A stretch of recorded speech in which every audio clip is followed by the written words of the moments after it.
नमस्कार दोस्तों, मैं आज पहुंच चुका हूं उत्तर प्रदेश के एक डिस्ट्रिक्ट है जो कि कहीं ना कहीं उसे पूरे पृथ्वी का केंद्र कहा जाता है। शायद आपने नैमिषारण्य का नाम सुना ही होगा।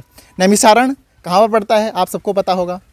सीतापुर डिस्ट्रिक्ट एक ऐसा डिस्ट्रिक्ट है, लोग बहुत सारी चर्चाएं भी हैं वेदों में, पुराणों में और हमारे जो शास्त्र हैं उनमें भी कहीं ना कहीं उसे पृथ्वी का केंद्र कहा जाता है। हालांकि उसी डिस्ट्रिक्ट के एक ऐसे गांव में आ चुके हैं जो नदी के किनारे पड़ता है और वो ग्राम सभा है समौडीडीह। समौडीडीह में हालांकि उत्तर प्रदेश के लगभग मैक्सिमम गाँव में ऐसा सिस्टम चल रहा है। लोग बहुत किसानों के पास जब हम पहुँचे तो उन्होंने यही कहा कि हम गायों से परेशान हैं। जो कृषि वर्ग का कृषि जो किसान है वो गायों से परेशान है। वो गायों में जो किसान खेत के चारों तरफ वो बैरिकेटिंग करता है तार की, और वो तार भी बहुत कॉस्टली पड़ता है। किसान वो चीज़ें मैनेज नहीं कर पाते हैं। पहली सबसे बड़ी बात थी किसानों को एमएसपी प्राइस जो वो नहीं मिल पा रहा सही तरीके से। इस पर भी लोगों की अलग अलग राय थी। हालांकि मैंने इस गांव में मैं जब पहुंचा तो यहाँ पर मैंने बहुत सारे लोगों से बात की, वार्तालाप की। हालांकि मैं भी लाइव तौर पर मैं कुछ किसानों से बात करूँगा जो किसानों के बेटे हैं, वो बाहर पढ़ते हैं और किसानों की स्थिति कैसी है इन सब बारे में हम चर्चा करना चाहेंगे। दोस्तों बढ़ते हैं आगे और बात करते हैं। चलिए चलते हैं एक ऐसे शख्स के पास जो कि इस गांव का रहने वाला है और इनके पिताजी जो खेती करते हैं, किसान हैं। और क्या है कि ये जो हैं भाई साहब ये कहीं शहर में जा कर के उसी अपने पिता के बलबूते पर पढ़ रहे हैं और उसी खेती से कहीं ना कहीं उनके पिताजी मेहनत करके कमाते हैं और फिर इनको बाहर शहर में पढ़ाते हैं। तो हम इन्हीं से बात करना चाहेंगे क्योंकि इनके पिताजी काफ़ी श्रम करते हैं, काफ़ी मेहनत करते हैं। उसके बाद ये इन्हें पैसा देते हैं, तब ये जा कर के शहर के खर्चे पूरे कर पाते हैं, क्योंकि जो भी खर्चा होता है वो कहीं ना कहीं खेती से निकल करके आता है। तो क्या समस्याएं हैं गाय को लेकर के, इनके मन में क्या समस्याएं हैं, मैं इनसे बात करना चाहूँगा। जी आप अपना नाम बताएं। जी, मेरा नाम विमल है और मैं यूपी उत्तर प्रदेश से बिलोंग करता हूं और मेरे पिताजी एक किसान हैं। तो देखते हैं कि यहाँ पे हमारे पिताजी के पास ज़मीन कम है और उतनी कम ज़मीन में वैसे तो हो जाता था थोड़ा बहुत, लेकिन इधर जब से ये गायें और ये सब हैं तो काफ़ी दिक्कतें हो रही हैं। कहीं गेहूँ तो काफ़ी नष्ट हो रहे हैं और वहाँ पे सबसे बड़ी समस्या है कि उनमें से हो नहीं पा रहा। हम लोग बाहर पढ़ रहे हैं तो काफ़ी समस्याएं अब देख रहे हैं। अभी किसान लगभग 2 महीने के ऊपर से किसान आंदोलन चल रहा है एमएसपी को लेकर के। बहुत सारे जो 3 कानून दिए गए हैं उस पर जो है बहुत सारी समस्याएं आ रही हमारे किसान लोगों को। तो सबसे बड़ी बात गवर्नमेंट को ये करना चाहिए कि सबसे पहली बात कि वो कम से कम बात तो करे किसानों से, ठीक है? तो बात करनी चाहिए। आपने अपना नाम क्या बताया? विमल कुमार। विमल कुमार जी। विमल का कहना है यही सब चीज़ें कि गाय किस प्रकार से समस्या पैदा कर देती हैं आपके खेती में। कई प्रकार से भाई, खेत चर जा रही हैं और वहाँ पे जो पैर बन रहे हैं तो फसल नष्ट हो रही। अब गांव के मैं अपने गांव की ही बात बता रहा हूँ। कम से कम 10-10, 15-15 लोग रात को 9-9, 10-10, 11-11 बजे तक जो है उनके लिए उनकी रखवाली कर रहे हैं। तो ये बहुत बड़ी समस्या है, बहुत बड़ी समस्या है। और किसान मुद्दे पे जो इस समय आंदोलन चल रहा है उसके विषय में मैं ज़रूर ये कहना चाहूँगा भारत सरकार से कि इस मामले में देर नहीं करनी चाहिए, वरना फिर बहुत लेट हो जाएगा और फिर बहुत मुश्किल आ सकती है सामने। तो बात करनी चाहिए आराम से और इसका कोई निवारण ज़रूर निकाला जाए। जी, हालांकि इनकी जो राय है वो यही है कि किसान इसीलिए परेशान है, इनके जो ये बुआई करते हैं, जो खेत में जा कर के गायें उनको खा जाती हैं रात में, ये रात में सोते हैं। हालांकि मैं अगले किसान से बात करूंगा और उनकी भी अपनी एक राय है। क्या राय है, मैं आपका नाम पूछना चाहूँगा। हमारा नाम जितेंद्र वर्मा है, ग्राम चालुआ, पोस्ट समौडीडीह पड़ता है, हमारा जिला सीतापुर। जी, आपको क्या समस्याएं आ रही हैं, आप किसान को क्या संदेश देना चाहते हैं और क्या राय है आपकी?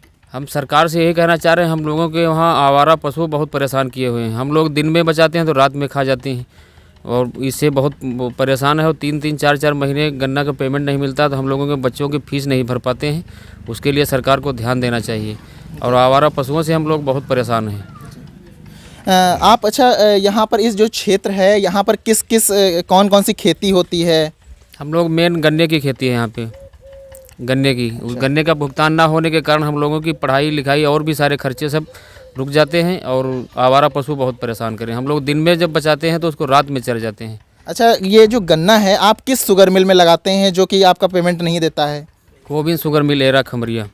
अच्छा, गोविंद शुगर मिल ऐरा खमरिया में ये पड़ता है। और ये अभी मैं हालांकि जब वीडियो के पहले मेरी बात हो रही थी तो भाई साहब का कहना यही था कि गोविंद शुगर मिल एक साल तक की डिले कर देता है पेमेंट को। तो मान के चलिए यदि इतना डिले कर देगा तो 7% का ब्याज आप जोड़ लीजिए कितना होगा। हम लोगों के ग्रीन कार्ड पे ब्याज पड़ता है 12%, 8%। हम लोगों का 10 लाख रुपए एक साल बाद मिलता है। हम लोग कैसे उसका ब्याज भरें, कैसे क्या करें?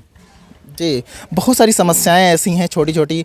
और भी कुछ संदेश देना चाहेंगे आप अपने सरकार को? संदेश क्या, हम लोगों को गन्ने का पेमेंट दिलाया जाए और ये आवारा पशुओं पे रोकथाम की जाए। अच्छा, जो आंदोलन चल रहा है उस पर आप कुछ कहना चाहेंगे? आंदोलन किसानों का चल रहा है, वो उनकी मांग पूरी करनी चाहिए सरकार को और उनसे बात करनी चाहिए। अच्छा, ठीक है। बहुत सारी चीज़ें हैं, सरकार को समझना चाहिए किसानों को क्या चाहिए एमएसपी पर। और बहुत सारे जी, और भी कुछ कहना है, मैं बात कर लेता हूँ। अभी गन्ने का मूल्य भी आधा सीजन हो चुका, अभी पर्ची पे रेट नहीं लिखा है, गन्ने का रेट भी नहीं डिक्लेयर है कितने का है कितने का नहीं है।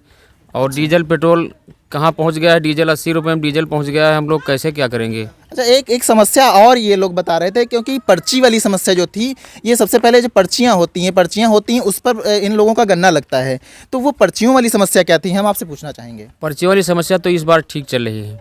अच्छा, ठीक है। हालांकि कुछ किसानों का ये भी राय थी कि पर्चियाँ नहीं सही समय पर आती हैं या कुछ।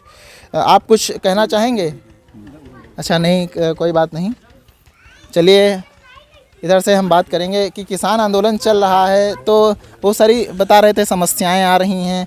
तो किसान आंदोलन पर क्या सरकार को निर्णय लेना चाहिए? देखिए, सबसे पहले किसान आंदोलन पे सरकार को आपसी सहमति के द्वारा एक निश्चित जगह पर कुछ ऐसे प्लान करने चाहिए जिसके द्वारा आपस में समझौता हो सके। कहीं न कहीं दोनों व्यक्तियों को कुछ न कुछ समझना चाहिए। हर तरीके से आप किसान को दोषी नहीं ठहरा सकते हैं और सरकार को भी समझना चाहिए। सबसे पहली बात तो प्रधानमंत्री जी से निवेदन होगा, क्योंकि जो कुछ भी हो रहा है सब उन्हीं की निगरानी में हो रहा है, तो उनको किसानों के समक्ष आना चाहिए और आपसी वार्ता के द्वारा इसका निपटारा करना चाहिए। जी, बहुत सारी समस्याएं छोटी छोटी हैं, वो कहीं ना कहीं सरकार को समझना चाहिए। और किसानों को लेकर के अभी जो बजट आया, मैं अभी बात कर रहा था, बहुत सारी चर्चाएं ऐसी थी जो कि ब्याज को लेकर के थी, जो केसीसी पर ब्याज था उसको लेकर के थी। बजट जो पास हुआ किसानों के हित में नहीं हुआ, तो उस पर आप कुछ कहना चाहेंगे? किसानों की यही समस्या है। यहाँ पर गायों वाली सबसे ज़्यादा समस्या, हम लोग बचाते रहते हैं और गायें जानते हो ताल लगा होता तब भी तड़क जाती है। सरकार को ध्यान देना चाहिए, न कोई ध्यान देता है। गायों की व्यवस्था करा दी, कहीं बंधवाई जाए, गौशाला वगैरह बनवा दिए जाए, उनकी रोकथाम की जाए कि, लेकिन ये कुछ नहीं हो रहा है। और जानते हो हम लोगों के सामने समस्या है, जो समस्या मेन बिजली वाली है, पानी वाली। किसानों को चाहिए जाए पानी वानी की व्यवस्था, बोरिंग, सरकारी बोरिंग हो जाए, आराम से सिंचाई हो जाए, कि ये सब व्यवस्था हो जाए तो किसान सुख जाए। महंगाई बढ़ती चली जा रही है कि पैसा हम लोगों का पेमेंट मिल नहीं पाता है, ब्याज बढ़ता है। तो हम लोग ग्रीन कार्ड बनवाए पड़े हैं जाके, कहीं हमारे लोग तराई में खेत पड़ जाता है तो कहीं बाढ़ आई चली गई जाके, और बैंक वाले आते हैं कहते हैं पैसा जमा करिए जाके। जब फसल हमारी चली जाएगी तो अब कैसे पैसा जमा करें? ये सब सरकार को ध्यान देना चाहिए जाके, उसका वो कराना चाहिए जाके, ब्लॉक स्तर से या तहसील स्तर से किसकी फसल गई जाए उनका कर्जे और जब थोड़ा ध्यान देना चाहिए, राहत देनी चाहिए। ऊपर से आते हैं धड़क पड़क सुनाते हैं जाके, कहते पैसा जमा करिए नहीं तुम्हारी आरसी हो जाएगी, बंद कर दिया जाएगा। ये सब होता है, ये सब सरकार को ध्यान देना चाहिए। जी, अभी मैं कुछ देर पहले बात कर रहा था कि अभी जो खेत यहाँ पर जो है तराई क्षेत्र में बाढ़ आ जाती है, हमेशा हर साल बाढ़ आती है। तो कुछ फसलें ऐसी हैं जो बाढ़ में चली जाती हैं, हालांकि उसका मुआवजा मिल पाया या नहीं मिल पाया? मुआवजा नहीं मिल पाया। बहुत लोगों का पता नहीं, यहाँ आधार कार्ड बने हैं, पता नहीं बचपन में कुछ नाम दूसरा था, कहीं संशोधन अभी नहीं हो पाए हैं, अब नाम कुछ दूसरा चल रहा है। और वहाँ जो तहसील में कुछ नाम और लगा हुआ है, संशोधन नहीं हो पाया है। जिन लोगों का नाम उन लोगों को नहीं मिल पाया। और सर्वे होता है जाके, पता नहीं यहाँ लोग आते नहीं, प्लाट पर आते नहीं, ऐसे बैठ करके कर लेते हैं। कुछ लोग बहुत पा जाते हैं, कुछ लोग पाते ही नहीं। बहुत अगर देखा जाए क्षेत्र में घूम करके, बहुत लोग पाए नहीं। बहुत लोग सम्मान निधि का पैसा बहुत लोग नहीं पाए, बेचारे गरीब लोग घूम रहे हैं जाके जिनके पास, और बहुत अच्छे लोग पा रहे हैं जिनकी संपर्क पकड़ है बढ़िया, वो लोग अपना पाते रहते हैं। तो ये सब ध्यान देना चाहिए कायदे में। जी, आप कुछ कहना चाहेंगे? जी, किसान सम्मान निधि की बात करें तो मेरी खुद की कह सकते हैं। मेरी खुद की जो है दादी, उनका अभी तक नहीं बन पाया है। कहीं जाओ ऑफिस में तो हो जाएगा, आज हो जाएगा, कल हो जाएगा, और अभी तक जो है उनका नहीं मिल पा रहा है। ये बहुत बड़ी समस्या है। हाँ, देखना बहुत बड़ी समस्या है। बहुत सारे किसानों के साथ ऐसा है। कहीं ना कहीं उनके नाम में भी पहले क्या थे, पहले लोगों के नाम दो दो चलते थे, हालांकि उनकी प्रॉपर्टी किसी और से नाम से, और उनके जैसे कि उनकी मार्कशीट्स वगैरह हैं, उनकी जो पढ़ाई लिखाई है वो अलग नामों से चल रही है, तो उसमें बहुत सारी प्रॉब्लम्स आ रही हैं। तो किसान के बेसिस पर आधार कार्ड के बेसिस पर उन लोगों को कुछ कर देना चाहिए। सर, आप कुछ बात करना चाहेंगे? हम लोग यही कहना चाह रहे हैं, किसान के लिए आवारा पशुओं की रोकथाम हो, और गन्ने का हम लोगों को जब भुगतान एक साल तक नहीं होता है, उस पर हम लोगों को कुछ नहीं मिलता, और हम लोग बैंक से जो लोन लेते हैं उस पर हम लोगों को ब्याज लाखों रुपया चला जाता है। तो हम लोग किसानों के कैसे क्या होगा, और गन्ने का रेट बढ़ा करके दिया जाए। चलिए, ये काफ़ी वार्तालाप हो गई किसानों से, और सरकार को चाहिए कि कहीं ना कहीं इन सभी किसानों की बातों को सुनना चाहिए और इनकी समस्या का समाधान निकालना चाहिए। और किसान को चाहिए कि इन तक सारी सुविधाएं पहुंचानी चाहिए, जो भी चीज़ें हैं, और सारी चीज़ें जैसे कि अभी किसान बिल जो है उस पर भी अपनी राय, एक अलग अलग अपनी राय लोगों ने रखी, तो उस पर भी ध्यान देना चाहिए। चलिए, फिर कभी मिलते हैं, तब तक के लिए धन्यवाद। जय हिंद, जय भारत।